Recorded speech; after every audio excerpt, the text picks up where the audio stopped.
the sharp beginning of the test section sign, and that will go at the very beginning one, which is a little bit more than 660 feet upstream or south of the beginning of the test section. Looking on around, looking back up again at the beginning of the test section. I can be heard over the wind. We've got a rather stiff north wind out here today. It's about 40 degrees here on April 10th. The date is correct. A little bit chilly. Had a little bit of snow this morning in Oklahoma City. Okay, the test section begins at about station 12. Our test section begins at approximately station 1205 plus 10. That is an approximate number here. And looking over here just about 8 inches upstream from the previous joint, you can see a line there which marks station 1205 plus 00. Stations are not imprinted on this job as they are, I guess, on most new construction. This pavement was built back in 1986. Okay, beginning the walking video tour. For a rather recently constructed pavement, one wouldn't expect to see very much distress, and as it bears out here, having been up and down this section several times, I haven't noticed anything to speak of in here. The only thing that might be of some note is some very minor joint sealant damage. I will check my books when I get back to the office to see whether I need to record it even.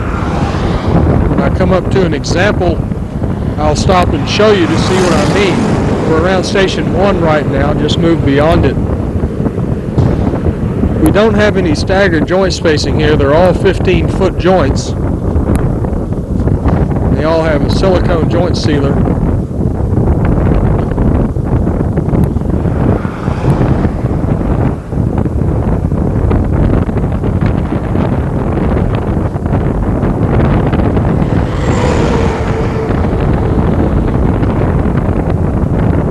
Haven't noticed any transverse cracks throughout any of these joints here on this test section.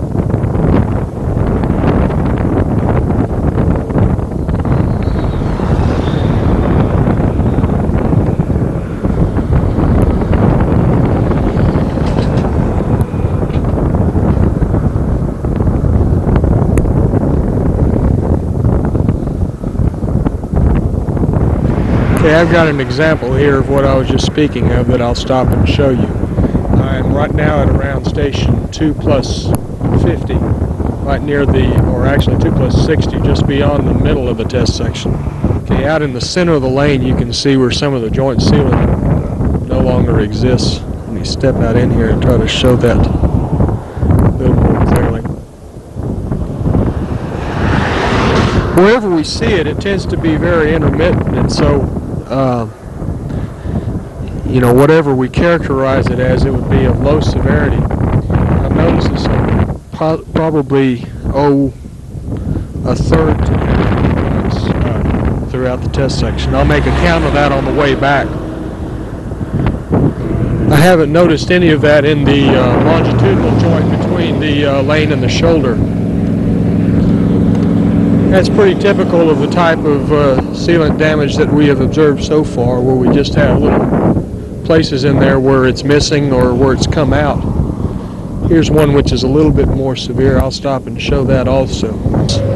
25 or 3 plus, no, we're about station 3 plus 20, excuse me. And you can see there in the outside wheel path where some of the sealant has come out. Haven't noticed any incompressibles lodged down in there, but we have lost some of the sealant along the length of the joint here in this lane. Continuing on, one reason I was very interested in getting this particular section or this particular project is one of those in GPS as opposed to another one which fit into this cell on I-40 is that this represents the newer type of jointed concrete pavement construction that they do on major highways here in Oklahoma. In other words, it's got a bound asphalt concrete base. We also have tied shoulders on here, as you can see, which is what I'm working on right now. There's some little pop-outs of aggregate also throughout the test section. There's no way of recording that as a distress, though. It'll be something that I'll have to note on the survey form. Okay, I'm up at the end of the test section. As you can tell, we're in a rather long tangent section. We're towards the northern end of the project, which actually spans through Wagoner and Mayes County. It doesn't go very far up ahead of us here in the Mayes County. You may be able to see the mark for 250 feet downstream of the test section up ahead. Incidentally, that one is 250 feet downstream. And all around you can see that little hill or whatever that is over there.